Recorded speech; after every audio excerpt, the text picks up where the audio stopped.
minha gente, tudo bem? Bora lá pra mais um conteúdo totalmente excelente aqui no nosso canalzinho. Desta vez respondendo perguntas. Semanalmente eu coloco um post aqui na nossa comunidade do YouTube para que você faça uma boa pergunta e eu vou respondê-la. E por que você gostaria de saber a minha opinião sobre um determinado tema que não necessariamente tem domínio?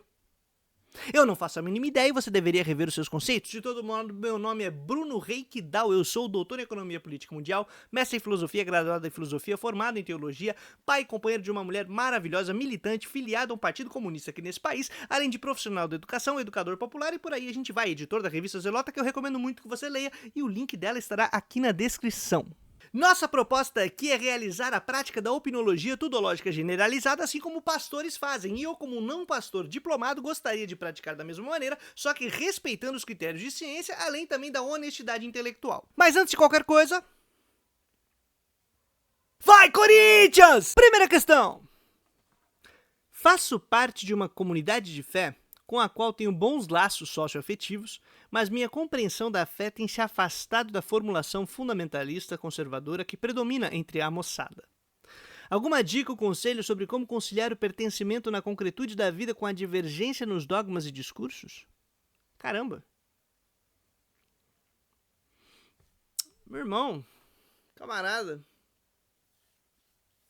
eu acho que dica generalizável eu não seria capaz.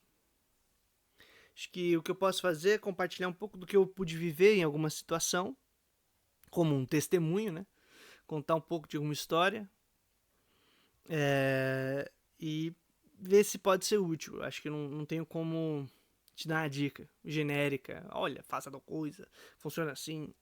Inclusive porque cada situação é uma situação, cada espaço é um espaço, cada tipo de relação, cada tipo de ambiente de igreja é distinto de outro. Por exemplo, esse conflito entre ter relações afetivas, de carinho, de proximidade, tá bem nesse sentido, e divergências no discurso, nos dogmas e tal, eu tenho muito mais em relação à família do que em relação à comunidade na igreja, entendeu? Então, na igreja que eu pertencia, na igreja que hoje eu frequento, era o inverso. Então, tinha uma maior afinidade de certos valores, discursos, dogmas, mais nas relações de proximidade, institucionais, problemas que encontrávamos no caminho. Então, eu tenho que tentar contar um pouco da história nesses dois campos. Ao mesmo tempo, durante a adolescência e começo de juventude, eu frequentei um espaço nas minhas férias, como esses acantonamentos que a gente chama de acampamento, né, de férias e tal, em que por um tempo eu ia como acampante e depois eu comecei a trabalhar lá como voluntário, um menino de Jesus em seu voluntariado religioso, e que lá sim tinha maior diversidade nesse sentido de que o alinhamento do discurso entrava em conflito com essas relações afetivas. O que eu posso comentar dessas experiências que eu tive? Acho que desses três campos.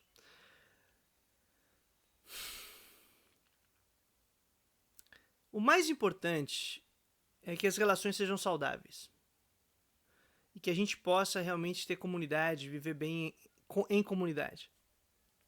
Os valores e os dogmas, os discursos, essas crenças, elas se tornam problemáticas quando impedem que nós possamos conviver. Então, eu consigo estar junto de gente muito conservadora e trocar muita ideia e conseguia, mesmo, e deixando claro, né, o que eu acreditava, sempre deixei, nunca fui um cara de esconder as coisas que eu penso, que eu creio, e mesmo diante de situações que eu considero, sim, não deve ser assim, no trabalho ou no ambiente religioso, não importa, eu não consigo não dizer, não me dá um negócio, tem que falar, cara, eu falo, então já me trouxe muito problema isso, mas também me ajudou bastante, tento ser bastante transparente nesse sentido. E sempre nesse espaço de transparência, quando os dogmas e os valores não impediam a convivência, ou seja, de estar junto, respeitavam o critério de, cara, eu não quero te obrigar a ter que estar comigo, a pensar como eu, a gente pode conviver e ter as nossas divergências, mantive relações, mantenho inclusive relações, trocas e tal, porque isso está mais importante. Assim como os meus valores, eles não podem atrapalhar a convivência, eu não posso querer estar junto obrigando o outro, então eu também tenho que saber a hora de me retirar. Então tem essas duas coisas que eu pude vivenciar. Uma coisa que me ajudou muito nesse ambiente que eu trabalhava, que era conservador, ou que eu tinha maior contato entre relações com pessoas que são conservadoras, dogmas fundamentalistas, como você comentou, mais relações de afeto muito legais, a Bíblia era meu meio de campo. A Bíblia é um livro, um recurso, um negocinho aqui, ou esse aqui, ou o outro lá, que media as nossas relações no ambiente religioso. E ela pode funcionar como aquilo que impede que nós entremos num conflito direto, como na conversa, na leitura conjunta, a gente ir descobrindo coisas. Então, eu sempre aprendi a utilizar a Bíblia como esse recurso, esse mediador nessas relações.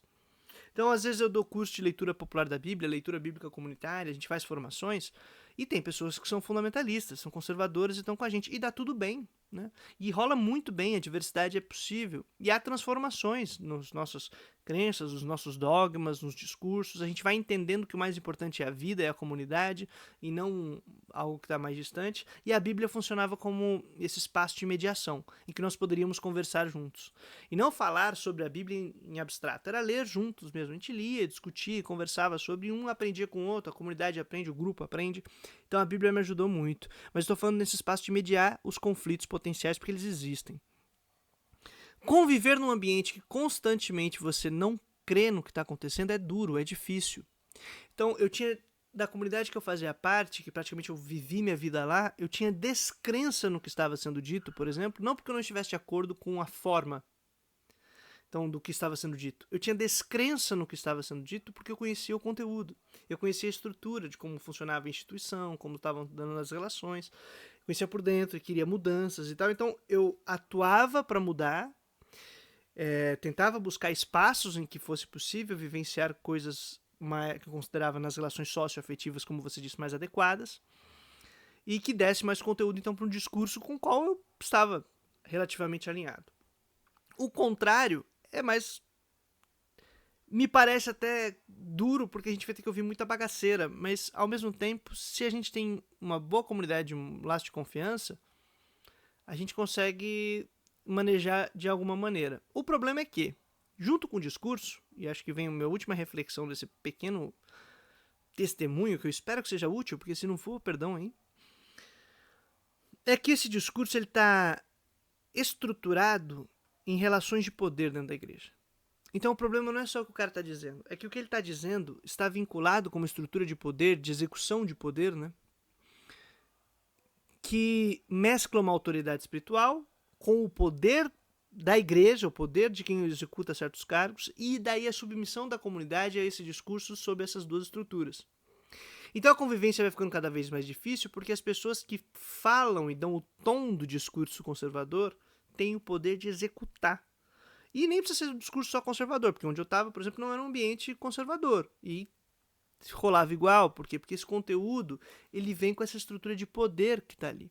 Então eu acho que, para mim, na minha experiência, o mais complicado não era a relação afetiva e o dogma, mas essa mediação que é a instituição, que é necessária, é necessário termos instituições para realizar as nossas ações, atividades, encontros, seja na igreja ou em outros espaços, mas nessas estruturas institucionais que se fecham e funcionam como um mecanismo que executa poder, realiza a comunidade, mas que conecta esses discursos aos interesses e às relações dessa estrutura e dessa ordem vigente. Então, com isso, abre pouca margem, tanto para a gente melhorar as nossas relações afetivas, quanto pouca margem para a gente alterar o discurso, porque o discurso ele vai bater de frente não só com os valores das pessoas, porque elas acreditam, mas com essa estrutura institucional, com essa estrutura de poder. Então, o que cansa é isso, porque toda hora você vai estar batendo nesse negócio. Mesmo quando você está conversando com seu irmão, com sua irmã, com seu camarada, pessoa da sua comunidade, com quem você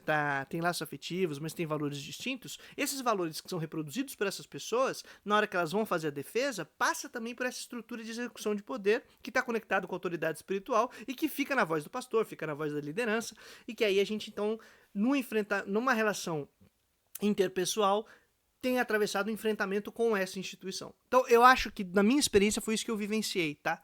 Então mais ou menos assim que eu percebo as coisas, por isso que é duro. Então não sei se eu conseguiria dar uma dica para além de, nas relações pessoais, interpessoais, Se não é uma relação tóxica, ou seja, que o discurso está impedindo a convivência, e que a gente consiga mediar, por exemplo, na leitura da Bíblia, em outros espaços, em que a gente, não, tudo bem, cara, o cara até fala umas paradas que não, nem dá, mas a gente convive bem, né? A gente consegue se relacionar, a gente toma decisões pragmáticas como comunidade, como gente que se gosta e tal, tudo certo. Agora, se começa a se tornar uma parada tóxica, opressora, complicada, que aí não, aí nem é só na igreja, em outros ambientes também, fica complicado da gente se manter e da gente respirar, porque talvez precise buscar outros espaços, outros ambientes em que a gente possa exercer a nossa espiritualidade, nossa fé em comunidade, porque é sempre em comunidade, e tudo mais. Mas, cara, eu espero, assim, sem demagogia nenhuma, que tenha muita sabedoria mesmo. Deus te abençoe demais. Não sei como eu posso te ajudar, e não sei se a história que eu contei, ou os pequenos fragmentos de situações, ou a partir de situações que eu vivenciei, podem ser úteis. Se forem, que bom. Se não, foi mal. A gente segue aí tentando fazer alguma coisa adiante. Tamo junto. Segunda questão. Se você fosse um animal, qual animal você seria? Eu seria uma foca, porque a foca ela tem espírito de equipe, ela tem como único defeito ser perfeccionista, ela é pontual, ela sabe trabalhar muito bem em cargos de gerência e ela sabe muito bem como fazer o atendimento ao público. Então, eu seria uma foca. Foi uma piada, brincadeira. O que a gente precisa para começar a estudar os movimentos populares que usam a teologia da libertação como guia? Vontade. Não, mas além disso... Cara, tem muita coisa bacana. Eu recomendo vários conteúdos que tem num canal chamado Não é Heresia, que eu vou deixar aqui na descrição o link. Lá, por exemplo, eu tenho alguns cursos que eu dei lá, tem cursos que outras pessoas deram sobre teologia da libertação, sobre religião na América Latina, sobre diferentes autores e autoras e movimentos que rolaram por aqui, então pode ser uma fonte muito bacana a partir aqui do YouTube de vídeos. O livro do Michel Louvi, Cristianismo de Libertação, em português, eu acho o mais bacana que nós temos para apresentar aí, sociologicamente a teologia da libertação. Eu encontro uma série de problemas ali, tenho debates a respeito disso, mas eu acho que ia ser um tema muito legal. Eu vou tentar, quanto antes, minha ideia é que até o mês que vem, produzir um curso de teologia da libertação e colocar aqui no canalzinho, tá? Então, pode ser útil também, caso considere ser membresia aqui do nosso canalzinho. Fica aí a dica, porque aqui a gente coloca os cursos, né? Então, já fazendo um merchan de algo que talvez venha, né? Uma promessa que talvez eu cumpra. Não, eu pretendo cumprir. Que aí eu vou utilizar a parte também da pesquisa que eu fiz no doutorado, que ficou bem bacana e que tem uns conteúdos legais. Mas eu acho que para começar o papo, acho que é legal. Esse canal que eu indiquei do Não é Heresia e também esse livro do Michel Louvi. Acho que é massa. Terceira questão. Qual sua opinião sobre a inteligência artificial? Na minha tese, eu uso IA para otimizar recursos computacionais com algoritmos 100% aprendidos e com resultados muito bons. Para mim, é um arcabouço teórico e prático e acho que fundamental na superação do capitalismo. Mas eu só acho mesmo. Não penso mais que 2 minutos no assunto. E você? Eu nem sou capaz de opinar, porque eu sou um completo incompetente no uso de IA e ainda não tenho nenhuma capacidade de fazer uma discussão a respeito. Então, vou ficar aí na dívida. O que eu posso dizer é que o desenvolvimento das forças produtivas sempre tem seus efeitos intencionais positivos, seus efeitos não intencionais negativos, seus efeitos intencionais negativos, seus efeitos não intencionais positivos, e que nesse conjunto de coisas a gente sempre tem possibilidades de superação do capitalismo e também de piora da exploração do trabalho. Aí passa por questões de decisões políticas e de organização da classe trabalhadora. Quarta questão. Camarada, o que te motiva a estudar e lutar? Começou quando e qual foi o clique? Muito obrigado. De nada. Mas eu comecei a estudar desde sempre e a lutar. Quando eu tinha 6 anos de idade, mais ou menos, eu parei o taekwondo. Comecei com 4, parei com 6, depois aprendi boxe. Mas eu também não fiquei muito tempo no boxe. Então, mas tirando essa parte, o que me motiva a tanto a estudar, a lutar, hoje, vou falar hoje, na maneira radicalizada, como eu tenho feito nos últimos anos, pelo menos nos últimos 6 anos, de maneira bem clara e explícita, foi o nascimento da minha filha. Então, nos descobrimos grávidos, minha companheira grávida, eu acompanhando o processo todo, estamos juntos, vamos organizando a casa, planejando o nosso trabalho conjunto, como a gente vai fazer todo esse acompanhamento, cuidado com a criança e tal. E eu me liguei que, cara, que mundo que essa criança vai viver? Quais são as condições para que ela viva? Quais são as possibilidades de futuro? E aí me radicalizei, já era marxista, já era socialista, comunista, mas não organizado, não explicitamente em alguns lugares. Tipo, segurava um pouco a onda aqui e ali no trabalho, aqui e ali num outro canto, mas sempre muito claro, meus posicionamentos e tal. E aí eu falei, não, agora também eu tenho que tomar vergonha na cara e me organizar em partido logo e tal. Beleza. E teve um dia nesse processo em que eu estava sentado em casa trabalhando, home office, e eu estava sentado na mesa e na frente tinha um janelão e era umas 3:04 da tarde aqui na cidade de São Paulo e o céu ficou preto, mas não era chuva, ele ficou preto. O céu, anoiteceu, mano. Não era chuva, não era nada, era poluição. Poluição de queimada lá do outro lado do país. Isso a gente só descobriu um pouco depois, assim, começou a pipocar mensagem pra tudo canto é lado, aquela loucura. E eu falo, meu Deus, que loucura é essa? Apocalipse chegou, o mundo tá acabando. Não. Mas eu falei, cara, não tá chovendo, o céu tá preto, ficou um tempo assim, anoiteceu, cara. E era de queimada, era de fumaça, uma fumaça tóxica que tava passando pela cidade. E aí eu falei, se a gente não puxa o freio dessa bagaça, ela vai consumir as condições de produção e reprodução da nossa vida, das nossas famílias e as possibilidades de viver dos nossos filhos e filhas. Então, vamos à luta. O que te levou a criar conteúdo para a internet? Desespero. Na verdade, eu nem consumia muito internet, vou ser bem sincero, YouTube então quase nada. Quase nada. Podcast não tinha paciência para tal. Mas eis que no final de 2023 eu comecei a consumir um pouco mais de conteúdo, inclusive para tentar aliviar um pouco minha cabeça.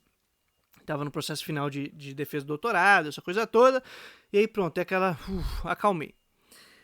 E no que eu acalmei, eu consegui um trampo num projeto de pesquisa, porque eu tinha bolsa no doutorado, bolsa de pesquisa e tal, estava me organizando, fazia uma outra consultoria aqui e ali, e aí e aí eu consegui um projeto legal de pesquisa que a gente ia começar a desenvolver. Só que eu falei, eu também preciso começar a tentar buscar rendas alternativas e auxiliares, né? Tava de PJ há muito tempo, depois bolsista e essas coisas todas.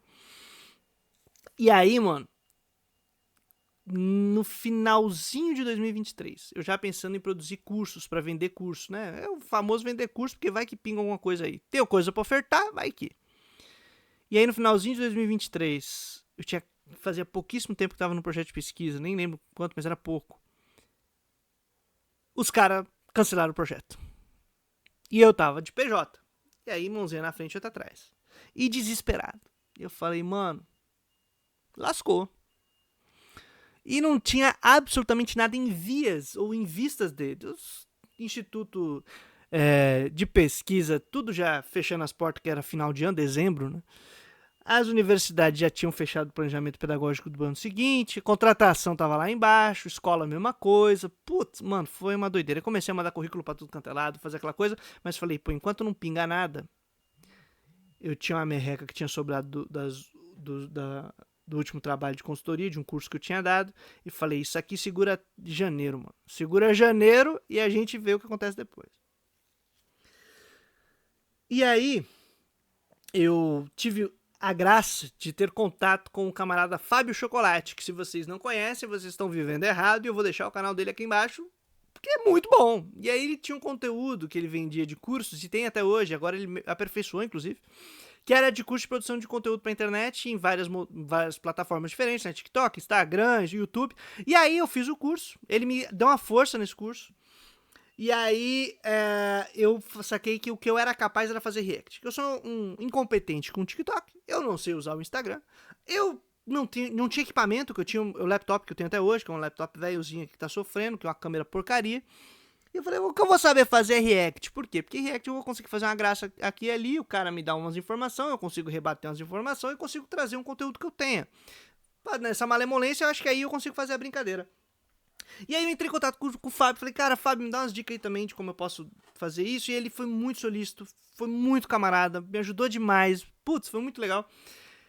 Me animou, me incentivou, e aí acompanho ele até hoje, porque ele é muito bom, eu gosto do Fábio. E aí e eu falei, pô, mano, é isso que eu vou fazer. Pra poder vender os cursos. Por quê? Porque o meu objetivo era sair da minha bolha, porque eu sabia que na primeira vez que eu vendesse cursos dentro da minha bolha, uma galera ia topar, porque eu tenho uma rede de amigos e amigas muito gente boa e camarada. Mas para a segunda rodada de venda de cursos, não ia ter ninguém. Então eu precisava produzir conteúdo para sair da minha bolha. Vou fazer isso. E aí eu comecei durante janeiro a fazer isso.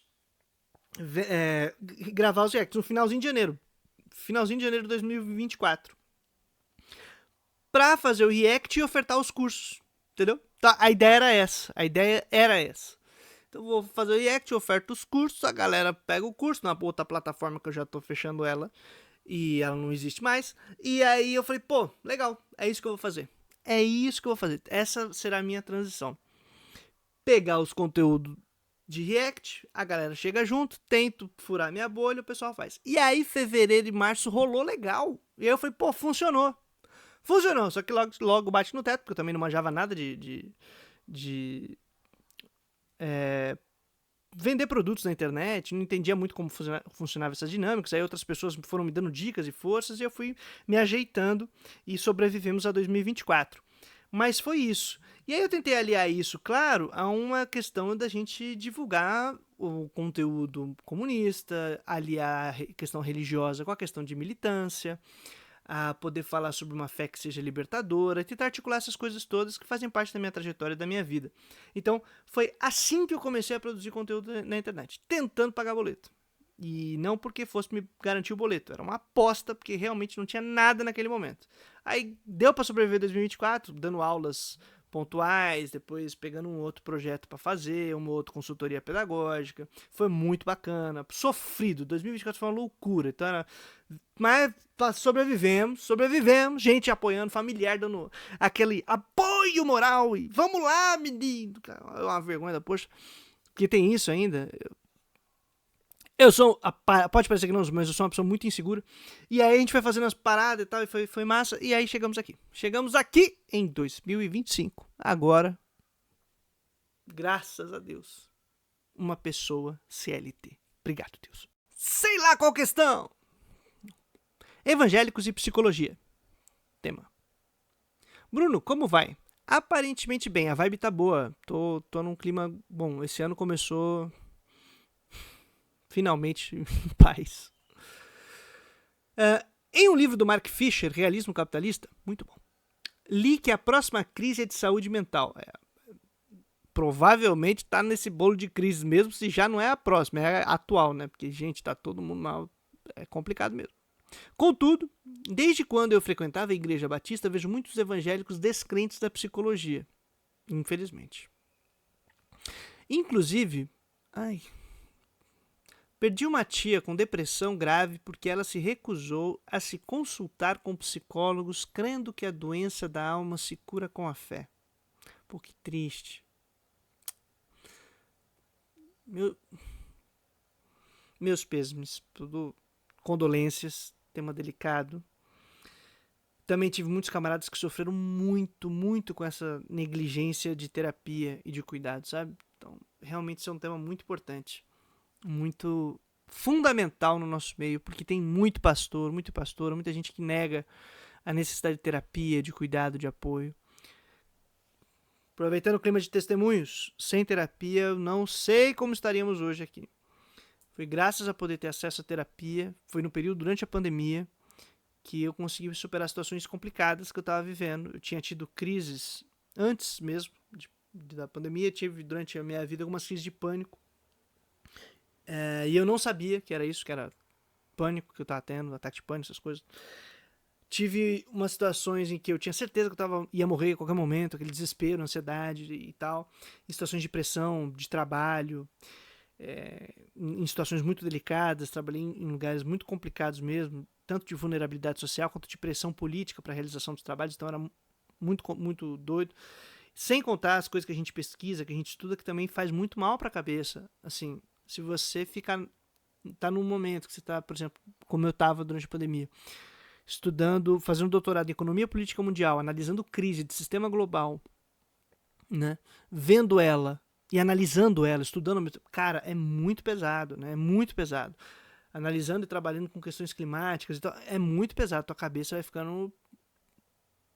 E aí veio a pandemia, então só piorou as situações. Então eu lembro de um dia, depois de ter tido uma crise forte na pandemia, que eu não sabia descrever, eu não conseguia parar de tremer, eu tava tremendo loucamente, assim, tremendo, cara. Eu não parava de tremer, eu tava num dia que eu não sabia o que tinha acontecido.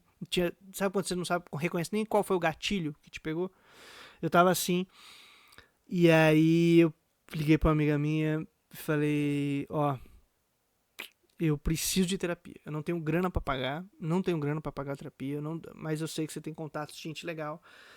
Se você puder me indicar alguém que tope uma força aí e tal. E aí ela me indicou uma pessoa maravilhosa, terapeuta maravilhosa. Me atendeu, foi muito camarada. E falou, ó, vamos fazer um preço social, quanto você pode pagar, como a gente pode fazer. E aí e foi muito bom, cara. E aí eu pude pagar um valor que eu sei que não chega nem na unha do que essa pessoa cobraria, mas não fez nem costa, cara, meramente simbólico. E sem terapia, eu não sei como é que minha cabeça tá, não. E depois ainda passei por algumas situações 2022, pós-pandemia já, na saída da comunidade que eu frequentava, essas coisas, sem ter recursos e terapeutas e gente que é qualificada para nos ajudar. Não tem como, cara. A gente não é fácil, não. Então, que bom trazer esse tema. Não sou uma pessoa qualificada para falar sobre psicologia, mas sou um defensor óbvio da necessidade da gente ter acompanhamento. Isso é importante. Como você entende esse desafeto entre igreja e a ciência da psicologia, muito necessário nos dias de hoje? Quero ser uma psicóloga cristã. É possível, certo? Abraço, camarada. Eu creio que seja possível. Assim como é possível a gente exercer tudo quanto é função praticamente, sendo uma pessoa religiosa, inclusive de qualquer religião. Agora, o que eu acho fundamental a gente defender, obviamente, é cuidado, acompanhamento de uns com os outros, em comunidade, ter gente qualificada que seja capaz de nos dar recursos para poder solucionar os nossos problemas. E junto disso, como você comentou, eu não tenho muito para falar sobre o tema, mas a partir do que você trouxe do Mark Fisher, da questão do capitalismo, muitos dos nossos problemas, dessas crises que nós temos de ansiedade, dessa parada toda, tem a ver e está conectado com esse modo de vida fragmentado, isolado, individualista, que quebra comunidades, quebra relações próximas, que nos rouba tempo, nós não temos tempo de viver, e que a gente convive com esse massacre de pressão e de impossibilidades de vida e de desespero constante, de ansiedade, e ainda tendo hoje acesso às medicações que aí vão então te possibilitando. E vivendo e suportando dor para voltar para o trabalho o quanto antes, e pressão por todos os lados, e sem perspectivas, né? Quais são as perspectivas que a gente tem de mobilidade social? Muito baixas ou quase nada. Ou nada, né? Absolutamente nenhuma perspectiva de mobilidade social. Perspectiva de projeto de sociedade, de que faremos de nós mesmos. Ninguém está apresentando, pautando efetivamente. Cara, a gente não está discutindo projeto nacional, projeto de futuro, de superar essas relações. É um marasmo, é uma inércia, uma depressão, um niilismo que tem a ver com essas relações que a gente está vivenciando e que tem a ver com esse modo de produção que vai roubando tempo. A gente não tem tempo para viver, cara. Então, a gente tem que ter esse acompanhamento e, ao mesmo tempo, compreender que as causas de muitos dos nossos problemas nessa situação realmente têm a ver com o modo de vida. E o modo de vida não é o meu modo de vida individual, se você está acordando às 4 horas da manhã para tomar banho gelado ou não. O modo de vida enquanto comunidade, enquanto sociedade que se organiza e planeja o futuro para que todos tenham condição de produzir e reproduzir a própria vida. Eu agradeço aí por chamada de atenção, camarada, e que dê tudo bem aí na sua correria, no seu plano de vida. Última questão! Olá, Bruno. Oi. Considerando que a historiografia academicista positivista mainstream nega a historicidade da narrativa do Êxodo apresentada no Antigo Testamento, e em luz das recentes descobertas da egiptologia, gostaria de propor uma teoria e pedir sua opinião. Então, última teoria e minha opinião. Vamos ver, né? A pergunta começou complicada, porque eu já estou de acordo aí com as descobertas academicistas positivistas mainstream, tá? Mas vamos ver o que a partir das últimas descobertas da egiptologia a gente tem como teoria e opinião. Você acha plausível que o período do cativeiro do Egito se deu durante a dinastia dos Pavanaton?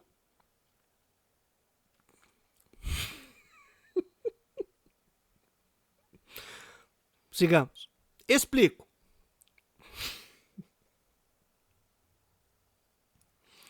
Pavanaton I não tinha nenhum laço social com os hebreus que estavam no Egito, ou qualquer outro ser humano, diga-se de passagem, e viu neles apenas um potencial de força de trabalho. Com a grande população de hebreus, o faraó podia empregar uma fração como escravos assalariados em suas fábricas de buracos, enquanto mantinha um saudável exército industrial de reserva, para a máxima competitividade no mercado de trabalho. Quando finalmente o líder do sindicato clandestino, Moisés, consegue organizar a maioria das greves no Egito, além de empestear o gado, sabotar as lavouras, o fornecimento de água, o fornecimento de sapos,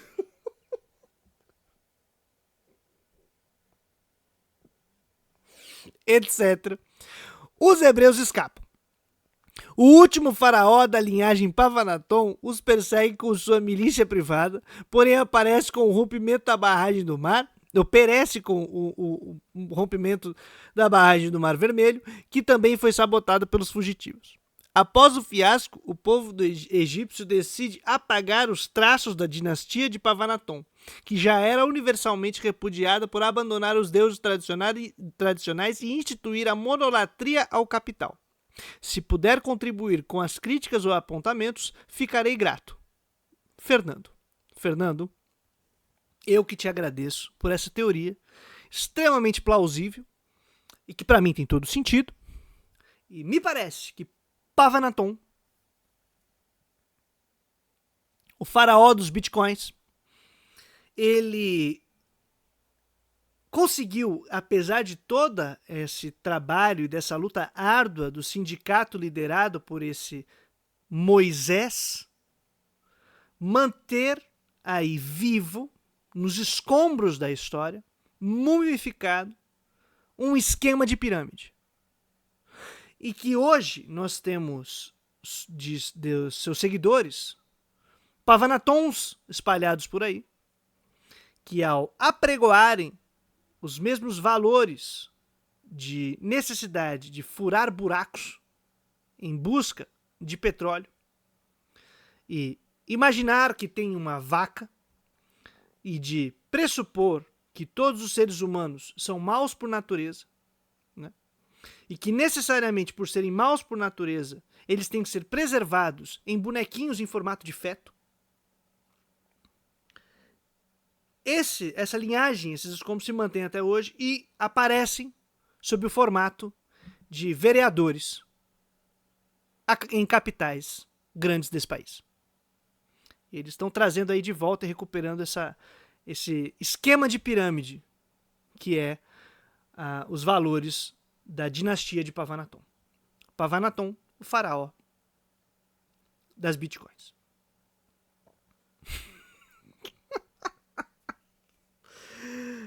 E é com essa que eu deixo aqui um grande beijo para vocês. Quem não entendeu essas referências, eu recomendo que vocês assistam o debate entre o sindicalista clandestino hebreu Gustavo Machado e o herdeiro de Pavanaton, dos Pavanatons, Lucas Pavanato, que tiveram uma grande conversa a respeito do capitalismo, do socialismo e de tudo mais. Eu espero que vocês tenham curtido esse tipo de conteúdo, eu espero que ele tenha sido útil de alguma maneira e seguiremos aqui, gente, trazendo a boa nova todo dia útil até a vitória final. Valeu!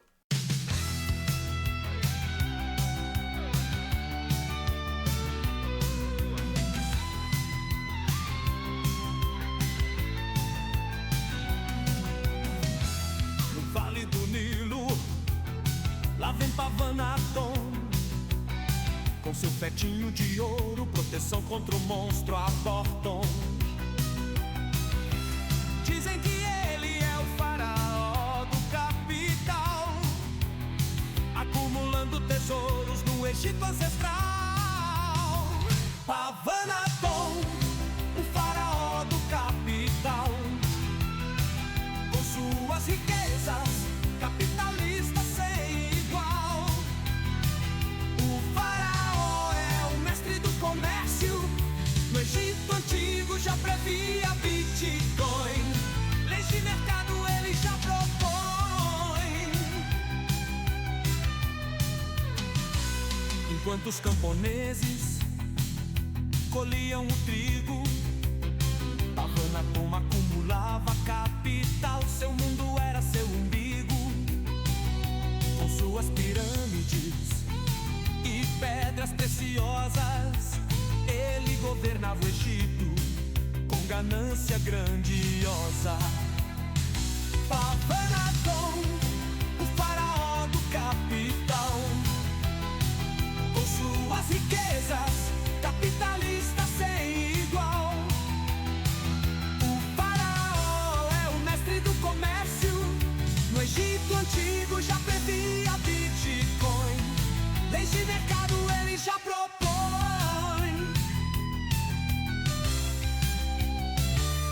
Quando criança, pá era seu principal brinquedo. Com ela cavava buracos o dia inteirinho, mas de machado tinha medinho.